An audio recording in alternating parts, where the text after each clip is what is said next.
Hello guys, welcome back. Potli buttons ಇಂದ ಡ್ರೆಸ್ಸಸ್ಗೆ ಮತ್ತು ಬ್ಲೌಸಸ್ಗೆ ಸ್ಲೀವ್ಸ್ಗೆ ಹೇಗೆ ಈಸಿಯಾಗಿ ಸ್ಟಿಚ್ ಮಾಡೋದಂತ ಈ ವಿಡಿಯೋದಲ್ಲಿ ಹೇಳ್ತೀನಿ ನೋಡಿ. ಫಸ್ಟು ಸ್ಟಾರ್ಟಿಂಗ್ 2 ಇಂಚ್ ಮಾರ್ಜಿನ್ಗೆ ಬಿಟ್ಕೊಂಡು ಮತ್ತು 1 ಇಂಚ್ ಗ್ಯಾಪ್ ಕೊಟ್ಟು ಮಾರ್ಕ್ ಮಾಡ್ಕೊಳ್ಳಿ. ಲಾಸ್ಟಲ್ಲಿ ಕೂಡ 2 ಇಂಚ್ ಮಾರ್ಜಿನ್ ಬಿಡಿ. ಮತ್ತು ನೆಕ್ಸ್ಟ್ ಸ್ಲೀವ್ಗೂ ಕೂಡ ಇದೇ ರೀತಿ ಮಾರ್ಕ್ ಮಾಡ್ಕೊಂಡಿದ್ದೀನಿ ನಾನು. ನೀವು ಕೂಡ ಇದೇ ರೀತಿ ಮಾರ್ಕ್ ಮಾಡ್ಕೊಳ್ಳಿ. ನೆಕ್ಸ್ಟ್ 2 ಇಂಚ್ ತಗೊಂಡು ಸ್ಕ್ವಯರ್ಸ್ ಶೇಪಲ್ಲಿ ಕಟ್ ಮಾಡ್ಕೊಬೇಕು ಕ್ಲಾತ್ನ. ಅದು ಪೋಟ್ಲಿ ಬಟನ್ಸ್ ಮಾಡಲಿಕ್ಕೆ ಅಲ್ಲಿ ವೈಟ್ ಕಲರ್ ಡಾಟ್ಸ್ ಕಾಣಿಸ್ತಿದೆಯಲ್ಲ, ಅದನ್ನು ನಾನು ಪೋಟ್ಲಿ ಬಟನ್ಸ್ ಮುಂದೆ ಬರೋ ಥರ ಮಾಡ್ತಾಯಿದ್ದೀನಿ. ಸೊ ಅದಕ್ಕೋಸ್ಕರ ಸ್ಕ್ವಯರ್ ಶೇಪಲ್ಲಿ 2 ಇಂಚ್ ಕಟ್ ಮಾಡ್ಕೊತಾ ಇದ್ದೀನಿ. ನೀವು ಕೂಡ ಇದೇ ರೀತಿ ಕಟ್ ಮಾಡ್ಕೊಬೇಕು.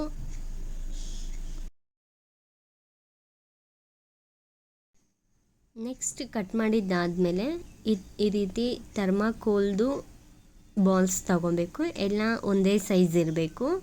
ಅದನ್ನು ಸೆಂಟರಲ್ಲಿ ನಾನು ನೋಡಿ ಅಲ್ಲಿ ವೈಟ್ ಕಲರ್ದು ನನಗೆ ಮೇಲೆ ಕಾಣಿಸ್ಬೇಕಲ್ಲ, ಸೊ ಆ ಪ್ಲೇಸಲ್ಲಿ ಥರ್ಮಾಕೋಲ್ದು ಇಕ್ಬಿಟ್ಟು ಈ ರೀತಿ ಫೋಲ್ಡ್ ಮಾಡ್ಕೊಬೇಕು ರೌಂಡಾಗಿ. ಮತ್ತು ಒಂದು ಥ್ರೆಡ್ ತಗೊಂಡು ಸ್ವಲ್ಪ ಕೈಯಲ್ಲಿ ಈ ರೀತಿ ಇಟ್ಕೊಂಡು ಒಂದು 4 to 5 ಟೈಮ್ಸ್ ಸರ್ಕಲಾಗಿ ಈ ರೀತಿ ಟೈಟಾಗಿ ಮಾಡ್ಕೊಳ್ಳಿ. ಆಮೇಲೆ ಹೂವು ಕಟ್ತೀವಲ್ಲ, ಆ ರೀತಿ ಕಟ್ಟೋ ಥರ ಲಾಕ್ ಮಾಡ್ಕೊಳ್ಳಿ. ಇದು 4 to 5 ಟೈಮ್ಸ್ ಈ ಥರ ಲಾಕ್ ಮಾಡ್ಕೊಳ್ಳಿ. ಆವಾಗ ನೀಟಾಗಿ ಅದು ಲಾಕ್ ಆಗುತ್ತೆ.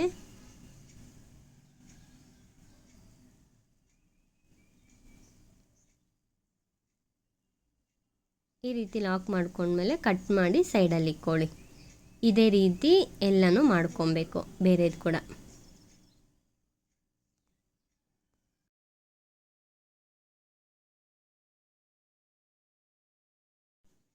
ಎಲ್ಲ ಇದೇ ರೀತಿ ಲಾಕ್ ಮಾಡ್ಕೊಂಡಾದ್ಮೇಲೆ ಎಕ್ಸ್ಟ್ರಾಸ್ ಏನಾದರೂ ತುಂಬ ಉದ್ದ ಇದ್ದರೆ ಕ್ಲಾತು ಅದನ್ನು ನೀಟಾಗಿ ಈ ರೀತಿ ಕಟ್ ಮಾಡ್ಕೊಳ್ಳಿ. ಮತ್ತು ಇವಾಗ ಬನ್ನಿ ಸ್ಟಿಚಿಂಗ್ ಮಾಡೋದು ಹೇಗೆ ಅಂತ ನೋಡೋಣ. ಇದಕ್ಕೆ ನಾನು ಸಿಂಗಲ್ ಟೆನ್ಷನ್ ಯೂಸ್ ಮಾಡ್ತಾಯಿದ್ದೀನಿ. ಸೊ ಆವಾಗ ಈಸಿಯಾಗಿ ಬೇಗ ಹೊಲಿಬೋದು. 1 ಇಂಚು ಮಾರ್ಕ್ ಮಾಡ್ಕೊಂಡಿರ್ತೀವಲ್ಲ, ಆ ಪ್ಲೇಸಿಗೆ ಫೇಸು ಆ ಕಡೆ ಇರಬೇಕು. ಆ ಕಡೆ ಇದ್ದು ಸ್ಟಿಚ್ ಮಾಡಬೇಕು.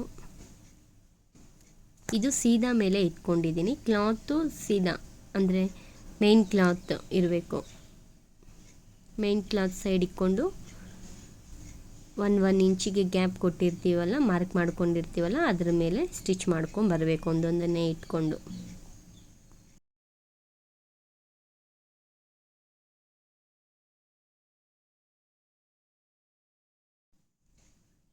ಈ ರೀತಿ ಸ್ಟಿಚ್ ಮಾಡಾದಮೇಲೆ ಎಕ್ಸ್ಟ್ರಾಸ್ ಏನಾದರೂ ಇದ್ದರೆ ನೀಟಾಗಿ ಕಟ್ ಮಾಡ್ಕೊಂಬಿಡಿ ಅದೆಲ್ಲ.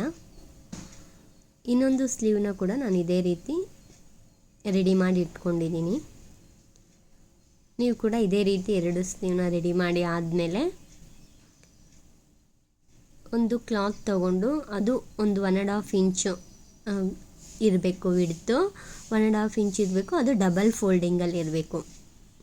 ಡಬಲ್ ಫೋಲ್ಡಿಂಗಲ್ಲಿದ್ದು ಓಪನ್ ಸೈಡ್ ಇರುತ್ತಲ್ಲ, ಅದನ್ನು ಈ ಕಡೆ ಇಟ್ಕೊಬೇಕು. ನಾನಲ್ಲಿ ಇಟ್ಕೊಂಡಿದ್ದೀನಲ್ವ, ಆ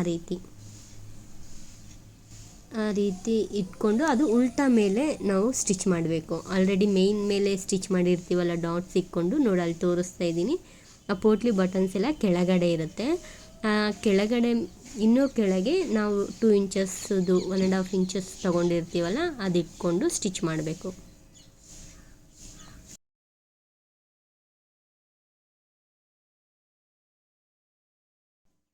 ಸ್ಟಿಚ್ ಮಾಡುವಾಗ ಅದು ಬಟನ್ಸ್ ಏನು ನಿಡಲ್ಗೆ ಟಚ್ ಆಗಬಾರ್ದು. ಆ ರೀತಿ ನೋಡಿಕೊಂಡು ನಿಧಾನಕ್ಕೆ ಸ್ಟಿಚ್ ಮಾಡ್ಕೊಬೇಕು.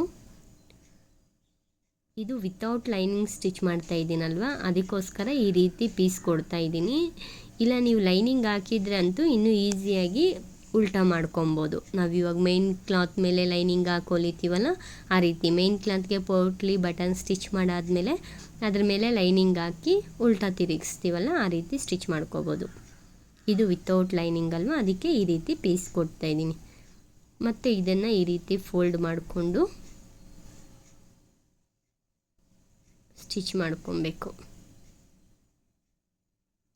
ಇದೇ ಥರ ಇನ್ನೂ ಬೇರೆ ವೀಡಿಯೋಸ್ಗೋಸ್ಕರ, ಸ್ಟಿಚಿಂಗ್ ವೀಡಿಯೋಸ್ಗೋಸ್ಕರ ನನ್ನ ಚಾನಲ್ನ ಸಬ್ಸ್ಕ್ರೈಬ್ ಮಾಡಿಕೊಂಡು ವೀಡಿಯೋಸ್ನ ನೋಡಿ.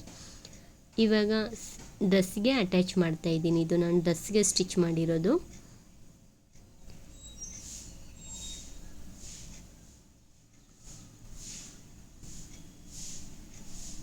ನಾನು ಆಲ್ರೆಡಿ ಅಂಬ್ರೆಲಾ ಫ್ರಾಕ್ ಹೇಗೆ ಸ್ಟಿಚ್ ಮಾಡೋದು ಅಂತ ವಿಡಿಯೋ ಹಾಕಿದ್ದೀನಿ ನೋಡಿ. ಮತ್ತು ಇನ್ನು ಬೇರೆ ವೀಡಿಯೋಸ್ ಏನಾದರೂ ಬೇಕಂದ್ರೆ ಕಾಮೆಂಟ್ ಮಾಡಿ, ನಾನು ಎಕ್ಸ್ಪ್ಲೈನ್ ಮಾಡ್ತೀನಿ. ಇದನ್ನು ಸ್ಲೀವ್ನ ಡ್ರೆಸ್ಗೆ ಅಟ್ಯಾಚ್ ಮಾಡೋದಿನ್ನು.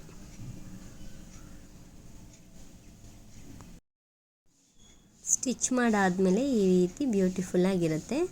ಡ್ರೆಸ್ಸಸ್ಗೆ ಮತ್ತು ಬ್ಲೌಸ್ಗೆ ಹ್ಯಾಂಡ್ ಡಿಸೈನ್ಗೆ ಈ ರೀತಿ ಮಾಡಿಕೊಂಡ್ರೆ ತುಂಬ ಚೆನ್ನಾಗಿರುತ್ತೆ. ವಿಡಿಯೋ ಇಷ್ಟ ಆಗಿದ್ದರೆ ಲೈಕ್ ಮಾಡಿ.